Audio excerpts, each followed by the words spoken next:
restorative justice. Restorative justice is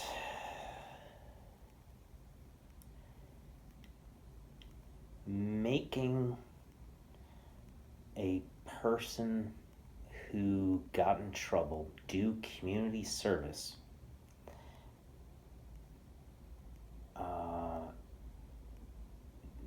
with the opposite impact.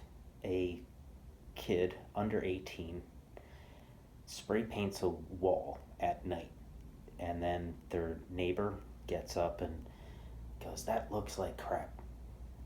What does that even say?" and stuff like that. And the kid that tagged the wall put their name there, probably at night, not in front of people. But they got something out of it. They expressed their artistic ability with their name and stuff. And so the thought is restorative justice, which is now that kid got in trouble for spray painting the wall, and now he's has to do community service hours ordered by a judge to do, and then restorative justice is, here is a opportunity to spray paint a mural. So the kid is doing the same thing, spray painting a wall, but he's doing it in a way that the community's going to look at the mural and say, "That looks nice," and the kid gets to feel the impact of that, seeing the community look at something beautiful that they created in the limelight, in the daytime, and get that feeling that makes you feel good inside. And that's like it's altruism when you help the community, and you feel good about it. You're helping everyone and stuff like that. But you spray painted a wall, and the point is, that's restorative justice, and doing volunteer events for almost a decade, the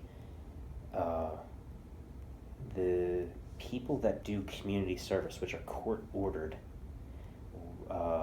look at volunteering as a punishment.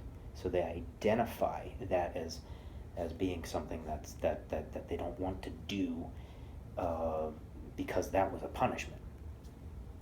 And over all my events, and 99% of the people that came to the events didn't get in trouble. Volunteering is altruistic. It's an opportunity to help whatever it is you're helping, and there's a difference there, and it's like a mind game. It's like the foreman that would come with the kids that got in trouble, to either plant trees or tend trees or pick up trash or something like that.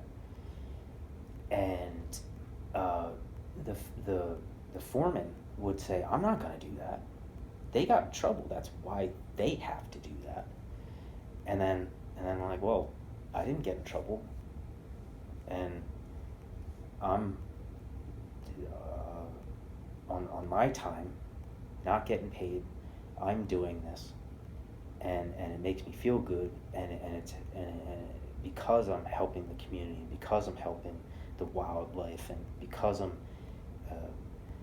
helping lessen stormwater, and because I'm teaching people how to be better stewards, because I'm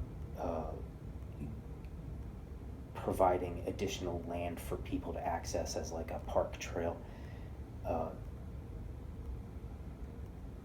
because I'm providing more native food for wildlife." Those are the things that make me feel good, and I'm trying to share that with people. It's a positive opportunity, and I'm trying to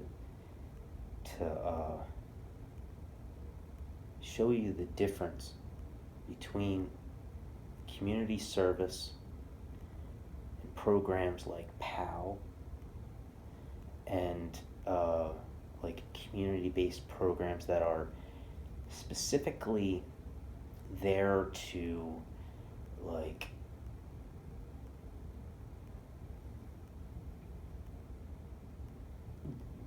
force people to do community service, but that there has to be a positive opportunity for them to work on. Community service is very broad, and sometimes the volunteer labor that's very valuable, as it goes against when you have grants. Like some grants are like 50-50 grants. If you want to get a grant for $5,000 to get $5,000 worth of trees and tree caging and tools or something, then you have to be able to match that with your own funds. That's how all grants work differently, and there's partnerships and stuff like that. But volunteer labor is like $25 an hour or something like that, and that gets used as part of the match on when you get a grant. So you don't have to actually have the money. You say, I'm going to use volunteer labor as the match of helping remediate this property to access the grant. It's one tidbit, but the point is 99% of volunteers didn't get in trouble. And the point is restorative justice. Having a person do the same action, spray painting of a wall, and it turns that action into a positive thing. So, conclusion, I wish the world worked differently, where instead of investing all the money in law enforcement and social services and people getting in trouble and wearing ankle bracelets and stuff and being forced to do community service and take it as a punishment,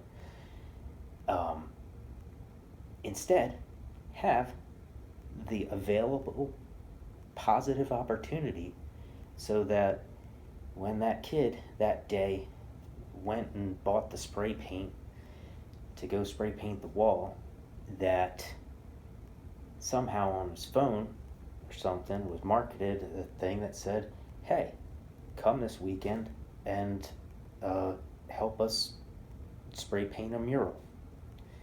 And that would instead allow a person to express their talent in a positive way, and making it so that they never did the negative action, which they would later get in trouble for and all that stuff.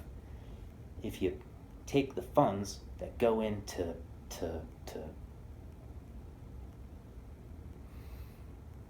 restorative justice and community service and social work and parole officers and probation officers and stuff like that, that can turn into funding to provide people positive things to do. And the positive things to do can be based on making everyone's life better, pursuit of happiness, fixing the problems that our government and people don't want to pay for. You can pay for it, lessen the labor, use volunteer labor, give people access to positive things to do, and you'll have less crime, and you'll have more people thinking about their community in a positive light.